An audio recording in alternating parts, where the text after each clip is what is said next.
annagu waxaanu salaada jumcadu kan jirnay iyada oo mistijaamaca koowaad oo keliya oo sheekh cabdiraxmaan kaariye allaha u naxariiste uu imaamiye khadiib ka yahay kelideed magaalada hargeysa lagu tukado sheekh ismaaciil cabdi hurre ismaaciil dheeg oo ka mid ah culimmada waaweyn ee magaalada hargeysa masaajidkan alnuurna muddo 24 sano gaadhaysa imaam iyo mas-uulba ka ahaa ayaa nooga warramay taariikhda masaajidada hargeysa magaalada hargeysa malcaamadan ka bilaabay alif ba waxaan malcaamada ka bilaabay madrasada sheekhada loo yaqaano markii anigu aan dhigan jiray waxaa la oran jiray madrasatul hudaa lil banaat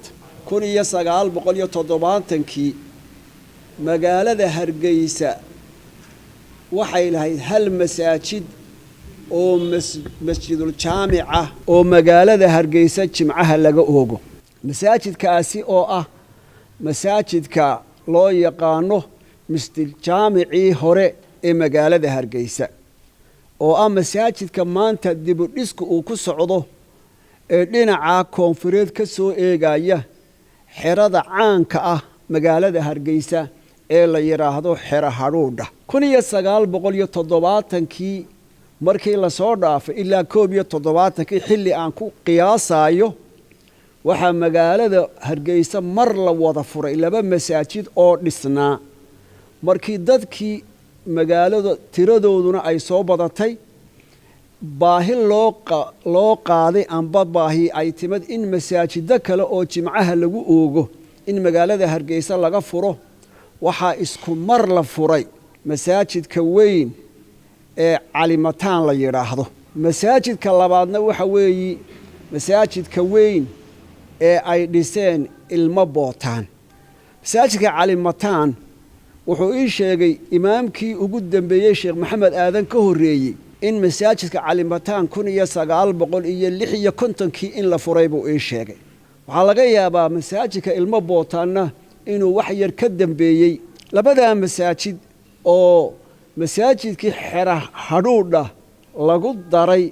oo noqday saddexdii masaajid ee ugu horeeyay ee salaada jimcaha laga oogo masaajidka calimataana waxa imaam ka ahaa sheekh cabdiraxmaan yuusuf allah u naxariisto ina xananside masaajidka ilmo bootaanna waxa imaam ka ahaa sheekh maxamuud maxamed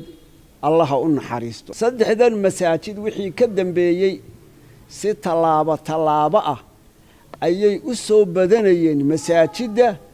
iyo masaajida jaamaca ah ee laga oogayo salaada jimcaha anigu waxaan garanayaa magaalada hargeysa oo islaan la yiraahdo waa xaajiyadii ay dumarka tukato raggana odayaasha oo kaliya ayaa xilliga caan ahaa inay tukadaan waxa laga yaabaa dad fara badan inay mistijaamaca weyn ee niyo hargeysa iyo dawladda hoose ku yaala in dad fara badan ay kaasuun u garaadaysteen isagoo mistijaamaca ugu weyn magaalada hargeysa masaajidkaasi 70kii wixii ka dambeeyay ayaa la dhisay oo bulshada reer hargeysa ay iskaa wax u qabso ay ku dhiseen waxa kale xilligaa jiray masaajidkan maanta nakhiil la yiraahdo ee suuqa doqon mawaayo reer hargeysa ay u yaqaaneen ku yaala malaha maanta way ka bedeleen iyo masaajidka total ku yaala xaafadii dumbuluq la oran jiray oo xilligaas amba xilliyadii ku dhawaa oo imaam ka ahaa anigu aan ku bartay sheekha la oran jiray sheekh maxamed xirsi 1992kii hay-ad wadaniya oo la oran jiray IRC ayaa waxa ay bilowday inay masaajida magaalada 1992kii ay tira koobto waxay soo tira koobtay masaajida aan ka badnayn 60 amba 61 maanta oo aynu marayno 2020kii magaalada hargeysa waxa ku yaala masaajida kor u dhaafaya 600 oo masaajid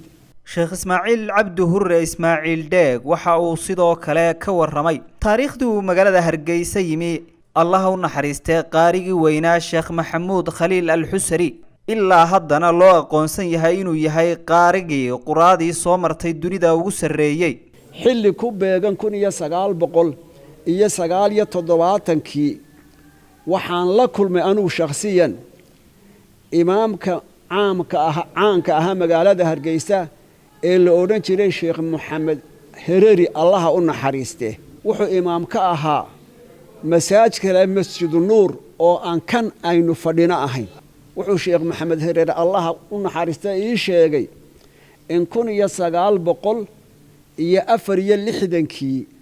ay magaalada Hargeysa yimaadeen koox culimo ah oo quraa ah sida awgeed Sheekh Maxamed Hereri wuxuu ka mid noqday culimadii raacday ee la baxday degmooyinka iyo magaalada xaafadaheeda la martay Sheekh Maxamuud Khaliil al-Xusari